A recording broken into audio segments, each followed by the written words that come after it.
बताओ किसकी गलती से महाभारत हुआ? ये उत्तर दो मुझे, किसकी गलती से? हाँ, जवाब कुछ भी दो, जो आपको समझ आए वही बोलो। बोलो मेरी माँ, किसकी गलती से महाभारत हुआ? हाँ,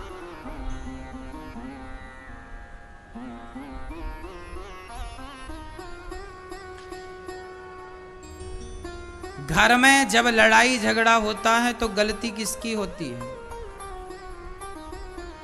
किसकी गलती होती है? हाँ, हमेशा गलती बड़ों की होती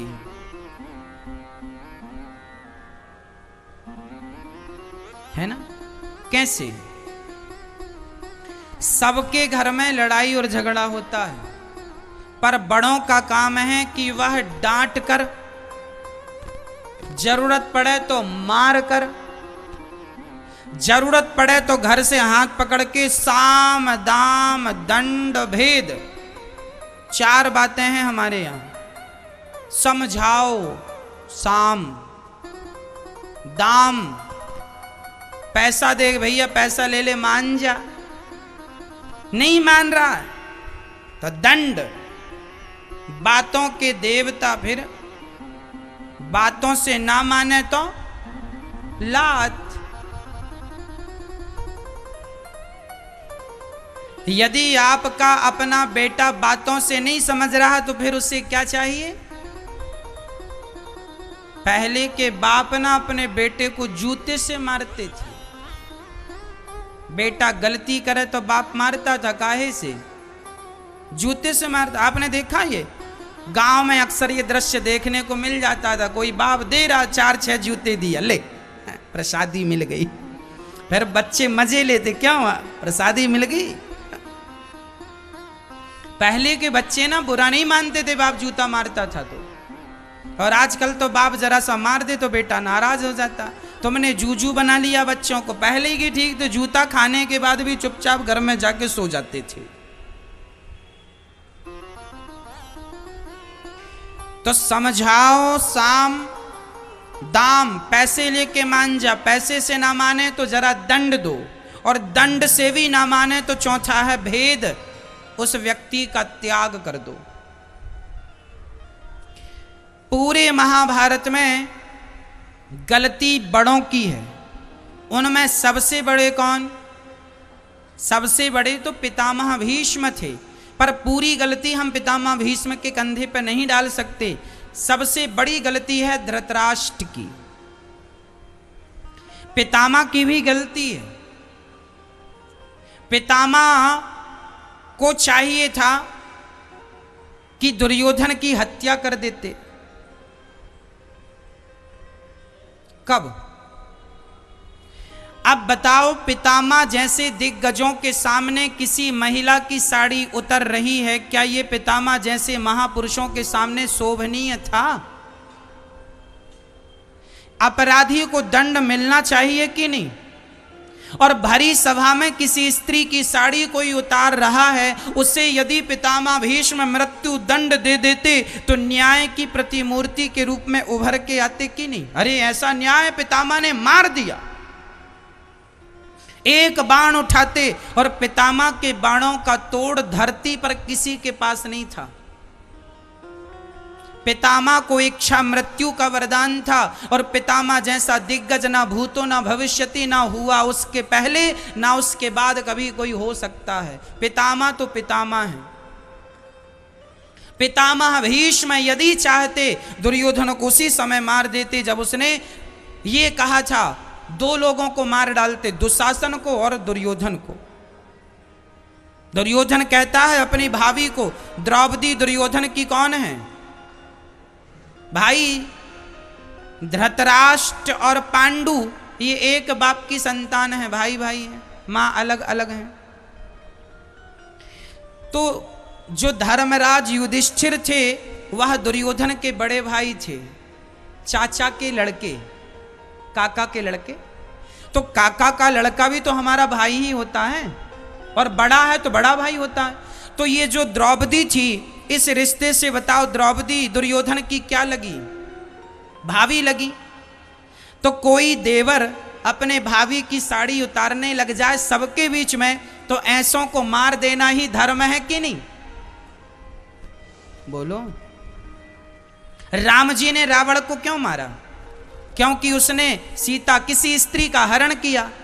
राम जी ने बाली को क्यों मारा? जबकि राम जी सुग्रीव से दोस्ती किए थे। यदि राम जी बाली से दोस्ती कर लेते तो राम जी का काम तो और आसान हो जाता, क्योंकि सुग्रीव से 50 गुना ताकतवर तो बाली था। राम जी कह देते रावण को मारना है, बाली जाता कांख में दबा के ले आता, थोड़ा और दबा देता तो निपट जाता रावण। 6 महीने तो दवाई था। राम जी यदि बाली से दोस्ती कर लेते तो राम जी का ज्यादा बेनिफिट था, ज्यादा फायदा था। लेकिन राम जी ने ताकतवर आदमी से दोस्ती नहीं की, बाली से दोस्ती नहीं की। क्यों नहीं दोस्ती की? तू भले कितना भी ताकतवर है पर तू अपराधी है, तूने अपने भाई की पत्नी को रख रखा। इसलिए जो अपने भाई की औरत को कुदृष्टि से देखता है, ऐसा कितना भी ताकतवर हो, ऐसों से हम दोस्ती नहीं करते। राम जी कह रहे हैं तू गलत है, भले ताकतवर है, तेरी ताकत है, इसका मतलब ये कि दूसरे अपने भाई की पत्नी को, ये अपने भाई की पत्नी को रखा था, सुग्रीव की पत्नी को इसने रखा था बाली ने, इसलिए तो राम जी ने मारा। अनुज बधु भगनी सुतनारी सुन सठ कन्या सम ऐचारी, इन्हीं को दृष्टि विलोकय जोई, ताही बधे कछु पाप ना होई। जो अपने भाई की पत्नी का हरण करके उसके साथ दुराचार करे, ऐसे को मार देना ही पुण्य है या नहीं? हाँ, तो पितामह भीष्म को भी ये सिद्धांत पता था। बहुत बड़े विद्वान थे पितामह भीष्म, बड़े भक्त थे पितामह भीष्म, मार देते, नहीं मारा। एक आदमी, एक दुष्ट को यदि तुमने नहीं मारा तो उसके कारण हजारों लाखों निर्दोष महाभारत के युद्ध में मारे गए कि नहीं? इसलिए जब छोटे गलती करें तो बड़े या प्यार से समझाएं, शाम बेटा मान जाओ, झगड़ा ना करो। प्यार से बड़े बूढ़े समझाएं बच्चों को, तुम्हारे 2 बेटे हैं, झगड़ा विवाद की स्थिति उत्पन्न हो रही है, तो माँ बाप बैठे और प्यार से समझाएं, बेटा ऐसे काम नहीं, तुम भाई भाई हो, प्यार से रहो, समझाओ, दोनों के साथ प्यार से पेश आओ। यदि फिर भी ना समझें तो बंटवारा कर दो, चलो 1 एकड़ खेत तुम ले लो, 1 एकड़ खेत तुम ले लो, 1 प्रॉपर्टी तुम ले लो, 1 तुम ले लो, और सुखी रहो। साम दाम समझाओ, ना माने तो दे लेके अपना शांत करो, चलो इसके कारण ये झगड़ा तो नहीं होगा, लो बंटवारा कर दो। और मैं आपसे कह देता हूं मेरी मां, आज हमारे हिंदुस्तान में घर घर में जितने भी झगड़ा हो रहे हैं, भाई भाई के हो रहे हैं, और वो भाई भाई के झगड़े इसलिए हो रहे हैं, सही समय पे माँ बाप बंटवारा नहीं करते, सही समय पे बच्चों का हिस्सा नहीं देते। एक बूढ़ा आदमी बोला मैं तो मर जाऊंगा पर अपने बेटों को जीते जी बंटवारा नहीं करूंगा। अरे जीते जी बंटवारा नहीं करोगे तो तुम मरोगे, उसके बाद तुम्हारे मरने पर ये बच्चे 1 आध 2 मर जाएंगे। 5 बेटे थे और बाप ने ठान ली कि मैं जीते जी बंटवारा नहीं करूंगा, तो क्या होगा? तुम मरोगे तो प्रॉपर्टी के लिए ये भाई भाई आपस में लड़ेंगे, 1 आध मर जाएंगे। तो क्या ये समझदारी है बाप की? ये समझदारी नहीं है। फिर समझदारी क्या है?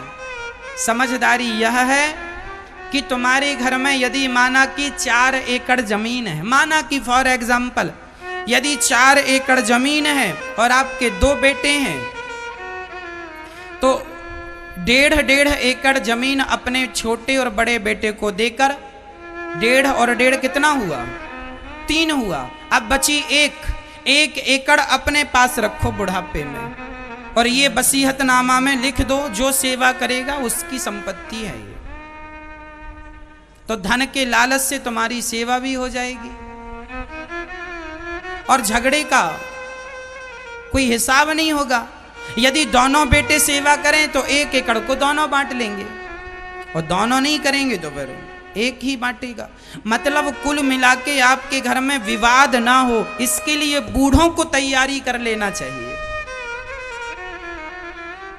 गलती तब होती है जब आप सही समय पर सही निर्णय नहीं लेते। महाभारत का युद्ध क्यों हुआ? बंटवारे के कारण हुआ। भाई दुर्योधन ने पांडवों की सारी संपत्ति हड़प ली, जुए में जीत ली, और पांडवों से कह दिया कि तुम 12 साल का वनवास, 1 वर्ष का अज्ञातवास पूरा करके आओगे तब लौटा देंगे। जब वो आए और मांगने लगे हमारा अधिकार हमें दो, तो देने से मना कर दिया, और मना किया तो महाभारत। अधिकार अपना छोड़ देगा कोई तो रामायण जैसा ग्रंथ लिखा जाएगा, और अधिकार कोई मांग लेगा तो महाभारत तैयार हो जाएगा। अधिकार छोड़ा था भगवान राम ने, कैकेयी ने कहा जाओ वनवास, अपना अधिकार, जबकि पहले बड़े बेटे का ही अधिकार होता था कि वो सिंहासन पर बैठे, लेकिन राम जी ने अपने भाई भरत के लिए अपना अधिकार छोड़ दिया कि नहीं? हाँ या ना? बोलो मेरी माँ। छोड़ दिया। राम जी ने अपने भाई भरत के लिए अपना अधिकार छोड़ दिया, और यहां अधिकार छोड़ दिया तो रामायण तैयार हुई, और अधिकार मांग लिया पांडवों ने तो महाभारत तैयार हो गया। इसलिए हम कहा करते हैं कि माँ बाप को चाहिए कि सही वक्त पर सही बंटवारा कर दो, और सही वक्त पर बेटों से, नाती से, पोता से, सबसे मन हटा भी लो, और मन पूर्ण रूप से भगवान में लगा दो। इन बेटों में मन लगाने से कोई फायदा नहीं, किसी की गति इनसे होनी नहीं। तुम बेटों को कितना भी देकर जाओगे, ये बेटे भूखे के भूखे ही रहेंगे। आपका पिता आपको 1 करोड़ भी दे दे, 5 करोड़ भी दे दे, 10 करोड़ भी दे दे, तो भी आपको कम ही लगेगा ना। बहुत कम बेटे होते हैं जो पिता से धन नहीं, पिता की सेवा लेना पसंद करते हैं। बंटवारे में पिता के धन को तो सब बांट लेते हैं, लेकिन जब पिता को रखने की बात आती है तो छोटा कहता भैया तुम ही रख लो, बड़ा कहता छोटे से तुम ही रख लो। और यहाँ तक रखने की बात तो ठीक है, बूढ़े आदमी का जैसे तैसे गुजारा तो हो जाता है, लेकिन जब लोग मर जाते हैं, जब आप मरेंगे ना, और आपके यदि 2 या 3 या 4 बेटे होंगे, जब आप मरेंगे तब आपके बेटे क्या कहेंगे? बड़ा कहेगा छोटे से तुम ही तेरे ही कर लो। क्या कर लो? तेरे ही तुम कर लो। बड़ा छोटे से क्या कहेगा? तुम्हारे पास थे संपत्ति तुमने रखी, तेरी ही तुम करो। बड़ा कहेगा छोटे से, छोटा देखेगा कुछ तो सपोर्ट करो। तुम्हारे मरने पर तेरा ब्राह्मण खवाने के लिए भी ये सोचते हैं। ये तुमने बेटों को जो करोड़ करोड़ दिए हैं, करोड़ों की प्रॉपर्टी दी है, और करोड़ों करोड़ों देकर भी तुम मर रहे हो मेरा बेटा मेरा बेटा। ये तुम्हारी तेरही और बरसी करने में भी रोते हैं। मैं सारे बच्चों के लिए नहीं कह रहा हूं, पर अधिकाधिक बच्चे अपने माँ बाप की तेरही करने में बड़ा भाई छोटे पर टालता है, छोटा बड़े पर टालता है। आपने भी समाज में ये देखा होगा। फिर पैसे लेने के लिए आगे और सेवा करने के लिए पीछे। मीठा मीठा गप, कड़वा कड़वा थू। इसलिए हम आपसे कहा करते हैं अपनी तेरही अपनी बरसी खुद करके जाओ, बेटों के भरोसे ना रहा करो। बेटे करेंगे तो प्लस है, अच्छा है करेंगे, पर तुम अपना खुद कर लो तो क्या बुराई है। अपनी तेरही कर लो, अपनी बरसी कर लो, अपने हाथ से ब्राह्मणों को खिला दो, गौदान कर दो, भूमि दान कर दो, अपने हाथ से अन्न दान कर दो। जब तुम मरोगे तो आपका बेटा अन्न दान करता है आपके नाम से। कितना? 5 किलो दे दिया, 10 किलो दे दिया, 20 किलो दे दिया, बस। इसलिए अपने हाथ से भी कुछ कर लो। ये तुम्हारा जो पुण्य है यही तुम्हारे साथ जाना है। बच्चों से ये कहो कि तुम मेहनत करो और अपना कमाओ, खूब मस्त महाभारत का युद्ध केवल पितामह भीष्म की गलती ये रही है कि उन्होंने दंड नहीं दिया, और दुर्योधन के पिता धृतराष्ट्र की सबसे बड़ी गलती ये रही है कि ये अपने पुत्र के मोह में अंधे तो थे ही आंखों से, जो भीतर की कुछ आंखें होती हैं ज्ञान वैराग्य की, उन आंखों से भी अंधे थे पूरे तरह से। धृतराष्ट्र पुत्र मोह था। क्या था? पुत्र मोह। अक्सर हम देखते हैं बूढ़ों को पुत्र मोह हो जाता है। आज भी धृतराष्ट्रों की कमी नहीं। एक बेटे ने मेरे से कहा, महाराज जी हम 3 भाई हैं, हमारे पिताजी एक भाई के साथ रहते हैं, सारी संपत्ति उसे को दे दिए हैं और हमें कुछ भी नहीं दिया, हम दोनों भाइयों को घर से निकाल दिया। पिता का यह व्यवहार भी गलत है। पुत्रों के साथ भेदभाव नहीं करना चाहिए। यदि वह अच्छे हैं, सेवा कर रहे हैं, अच्छे हैं, तो उनका अधिकार उन्हें भी दो। कई माँ बाप पुत्र मोह में आ जाते हैं। किसी बेटे से ज्यादा, जो बेटा ज्यादा कमाता है ना, माँ बाप भी बड़े होशियार होते हैं। जहां से ज्यादा इनकम दिख रही होती है वहीं चिपक जाते हैं, उसी तरफ करवट ले लेते हैं। और उस बेटे के साथ तो अच्छे से पेश आते हैं जो कमाऊ है, और जो कमाता नहीं है उसको आंख दिखाते हैं। अर्थ क्या निकला? माँ बाप को तो बराबर का व्यवहार रखना चाहिए। मन भेद और मतभेद घर में ना उत्पन्न हो, नहीं तो ये कल के लिए बहुत बड़ा कांटा बन जाएगा। इसलिए महाभारत की एक एक बात समझने लायक है। धृतराष्ट्र की गलती क्या थी कि वह बहुत बड़े मतलबी थे। मेरा भरी सभा में बहू की लाज लुट रही है, लुट जाए पर मेरा दुर्योधन बेटा राजा बन जाए, बस दुर्योधन बेटा, दुर्योधन बेटा, दुर्योधन। भले वो गलत कर रहा है सबके सामने, फिर भी अपने बेटे का पक्ष ले रहे हैं। और याद रखना मेरी माँ, जब तुम गलत लोगों का पक्ष लेते हो तो परिणाम में सर्वनाश होता है। अच्छा, महाभारत में एक और है माता गांधारी।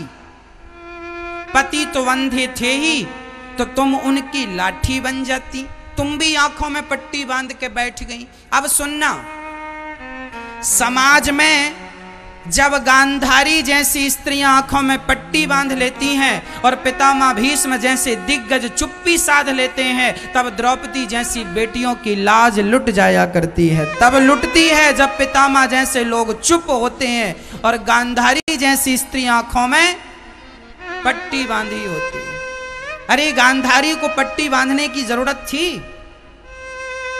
पति तो अंधे थे ही, जरा बेटों की करतूत तुम ही अपनी आंखों से देखकर गाल पर थप्पड़ जमाती। दुर्योधन के क्यों रे अपनी भाभी के कपड़े उतारता? तुझे लाज नहीं आती, शर्म नहीं आती? लेकिन दुर्योधन से, उसके घर वालों में से किसी ने यह सवाल नहीं किया। क्योंकि पुत्र मोह है। क्योंकि क्या है? पुत्र मोह। आप लोग भी पुत्र मोह में ना उलझ जाना, नहीं परिणाम वैसा ही होगा जैसे धृतराष्ट्र का हुआ। आंखों के सामने 100 की 100 बच्चे मारे गए, और जब मरा दुर्योधन तो धृतराष्ट्र को उनके अपने पानी देने वाले नहीं बचे। भीम भैया रोटी कैसे देते हैं धृतराष्ट्र को? ए बुढ़े, ये लोग खा लो। एक दिन धृतराष्ट्र रो रहे हैं, विदुर विदुर विदुर सुनो, क्या ये भीम जो है हमें कुत्तों की तरह रोटियां फेंक फेंक के देता, बुढ़े खा लो। विदुर जी ने डांट लगाई, तुम्हें शर्म आनी चाहिए। अरे उसका तो धन्यवाद दो, भीम का कम से कम तुम्हें कुत्तों की तरह देता है। तुम्हारे आचरण तो ऐसे हैं कि कुत्तों की तरह भी तुम्हें रोटियां नहीं मिलनी चाहिए, पर फिर भी देता है, उसका धन्यवाद दो। ऐसा विदुर जी ने डांट लगाई। तुम वही धृतराष्ट्र हो ना, जिसके सामने द्रौपदी की लाज लुटती रही और आप चुपचाप बैठे तमाशा देखते रहे। तुम जैसों को तो रोटियां मिलनी ही नहीं चाहिए, पर फिर भी कुत्तों की तरह मिल रही हैं, खाओ। और सुनो, तुम वही धृतराष्ट्र हो ना जिसने भीम का पुतला, जिसने भीम को गले में लगाकर गले लगाने के बहाने उसे मारना चाहा। वो तो कृष्ण भगवान की चतुराई से वो भीम की जगह माम का पुतला दे दिया गया, उसे दबाया। धृतराष्ट्र ने तो चूरा हो गया था। यदि सही का भीम हाथ में आ जाता तो दबा के तुम तो मार डालते। तुम वही हो ना जिसने भीम को मारना चाहा। तुम वही धृतराष्ट्र हो ना जिनने पांडवों को लाक्षागृह में बंद करके आग लगवाई थी। तुम वही धृतराष्ट्र हो ना जिन्होंने 12 साल का वनवास और 1 वर्ष का अज्ञातवास पांडवों को दिया। यदि उसके इतना अत्याचार तुमने पांडवों पर किया, फिर भी वो तुम्हें कुत्तों की तरह रोटियां दे रहे हैं, तो तुमसे वो अच्छे ही हैं।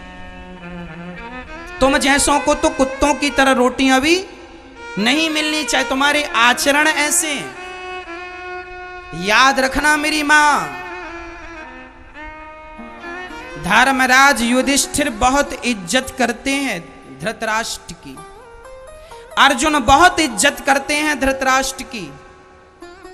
भीम भैया भी बहुत इज्जत करते थे धृतराष्ट्र की, पर धृतराष्ट्र का आचरण ऐसा था कि हम देखो, हम भी आपकी इज्जत कब तक करें? केवल हमारा ही ठेका है क्या कि हम ही आपकी इज्जत करें? आपका नहीं है कर्तव्य कि आप भी हमारी इज्जत करें? आप हमें जहर दे के मार रहे हैं, आप हमें आग में मारना चाहते हैं, आप हमारा धन हड़प लेते हैं, और फिर भी आप हमसे उम्मीद करें कि हम आपको इज्जत से रोटियां दें? ऐसा तो संभव नहीं है साहब। अपने भी तो आचरण देखो कि तुमने क्या किया है। ये बातें सासों को याद कर लेनी चाहिए। जब तुम्हारी बहू नई नई घर में आती है, तुम बड़ा ताना मारती हो, बाप के घर से ये लेके आई हो, बाप के घर से सीख कर आई हो, बहुत ताना मारती हो, बहुत उसका अपमान करती हो। और जब तुम बूढ़ी हो जाती हो तो रोती हो, बहू सेवा नहीं करती, बहू रोटियां नहीं देती। तुम्हारा जब खून गर्म था तब तुमने उसके साथ क्या किया है? अब जो किया है तो भोगो। क्या जरूरत थी ताने मारने की? क्या जरूरत थी उल्टे सीधे शब्दों का प्रयोग? याद रखना मेरी मां, यदि मैं आपको आज एक गाली दे दूं और गाली देने के बाद आपको मैं 56 प्रकार का भोजन भी करा दूं, आपकी सेवा भी कर दूं, तो आपके अंदर कहीं ना कहीं वो गाली रह जाएगी कि फला व्यक्ति ने मेरा अपमान किया था। इसलिए मैं आपसे प्रार्थना करता हूं, आपकी बहू से आप अपना व्यवहार ना बिगाड़िए, नहीं तो आपकी बहू आपसे बुढ़ापे में बदला ले सकती है। समय सबका आता है। यदि आज सास का समय है तो कल बहू का भी आएगा। एक बार क्या हुआ, ये शास्त्रों का बिल्कुल स्पष्टीकरण बोल रहा हूं। एक तालाब खाली हो रहा था, मछली पानी के अभाव में तड़प तड़प के मर रही थी। एक मछली जब मर रही थी तो चींटी आई और चींटियों ने मछली को खाना शुरू कर दिया। मछली ने कहा, चींटी हमें क्यों खा रही है, हम तो तड़प रही हैं। चींटियों ने कहा, अब ये पूरा तालाब हमारा है, हमारा राज्य है, तुम जितनी मछलियां हो हम सबको खाएंगी। चींटियां खाने लगी मछलियों को। तब मछलियों ने कहा, चलो ठीक है, खा लो हमें, पर आज तुम्हारा दिन है, जरा बारिश आने दो और तालाब को भरने दो। आज यदि तालाब सूख गया है तो दिन तुम्हारे हैं, और तालाब भर जाएगा तो दिन हमारे होंगे। फिर वही मछलियां चींटियों को खाती हैं, वही मछलियां चींटियों को खा लेती हैं। याद रखना मेरी मां, समय सबका आता है। जब तुम्हारा समय अच्छा आवे तो उस समय में संबंध बनाना, व्यवहार बनाना, बिगाड़ना मत। आज तुम्हारा वक्त है, कल ये तुम्हारा वक्त रहेगा, इसकी गारंटी नहीं है। कल समय था धृतराष्ट्र का, कल समय था कल समय था दुर्योधन का, लेकिन जब उनका समय था तो उन्होंने अपने समय का दुरुपयोग किया, नारियों का अपमान किया है, बड़ों का तिरस्कार किया है। अब उसी उनके कर्मों ने उन्हें रणभूमि में 100 की 100 कौरवों को मरना पड़ा कि नहीं। और धृतराष्ट्र जो बड़ा बेटा दुर्योधन मेरा, गांधारी माँ ने तो अपनी पट्टी तक उतार दी थी। गांधारी माँ ने दुर्योधन के लिए अपनी आंखों की, हाँ देखना जरा और ध्यान से सुनना, गांधारी माँ ने आंखों की पट्टी उतार दी। किसके लिए? दुर्योधन कल सवेरे सवेरे आ जाना, मैं जीवन भर की तपस्या से शक्ति इकट्ठी की है, कल मैं पट्टी हटाऊंगी, तुझे देखूंगी, तेरा शरीर वज्र का बन जाएगा, किसी के मारे मरेगा नहीं। हाँ माता गांधारी, आपने दुर्योधन को अमर बनाने के लिए पट्टी खोली है ना। यदि दुर्योधन को द्रौपदी के अपमान के लिए पट्टी हटा करके द्रौपदी की लाज बचाने के लिए पट्टी उतारी होती तो आज समाज आपका बड़े सम्मान से आदर से नाम लेता कि चलो पुरुषों ने तो चुप्पी साधी, पर एक महिला की लाज के लिए एक महिला सामने आई। आंखों की पट्टी तो गांधारी माँ ने उतारी है, लेकिन दुर्योधन को बचाने के लिए वो पट्टी यदि द्रौपदी की लाज बचाने के लिए उतारी गई होती तो आज गांधारी का स्थान ऊंचा होता। देखो साहब, ना मैं जिंदा रहूंगा ना आप जिंदा रहेंगे, लेकिन देखो मरने के बाद भी इतिहास के पन्नों में आज हम और आप डिस्कस कर रहे हैं। ऐसा ना करके जाना कि आपके जाने के बाद जब चर्चाएं हों तो आपको गलत ठहराया जाए। ऐसा कुछ कर जाना कि आप सही ठहराए जाएं समाज के द्वारा। बताओ, गांधारी को पट्टी कहां उतारनी चाहिए थी? द्रौपदी की लाज लुट रही थी तब पट्टी उतारना चाहिए थी, या दुर्योधन को अमर बनाने के लिए पट्टी उतार रही हैं? ये सही है या वो सही था?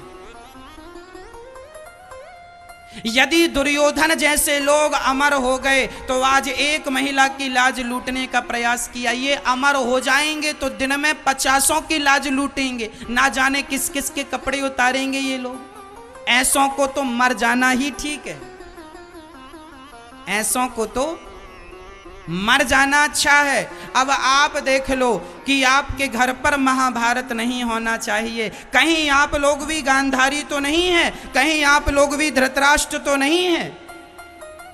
आपकी बहू के साथ अत्याचार हो रहा है और सासू माँ देख कर भी यदि आपने चुप्पी साध ली तो तुम्हारी आंख, तुम गांधारी ही हो, तुम्हारी पट्टी बंधी है।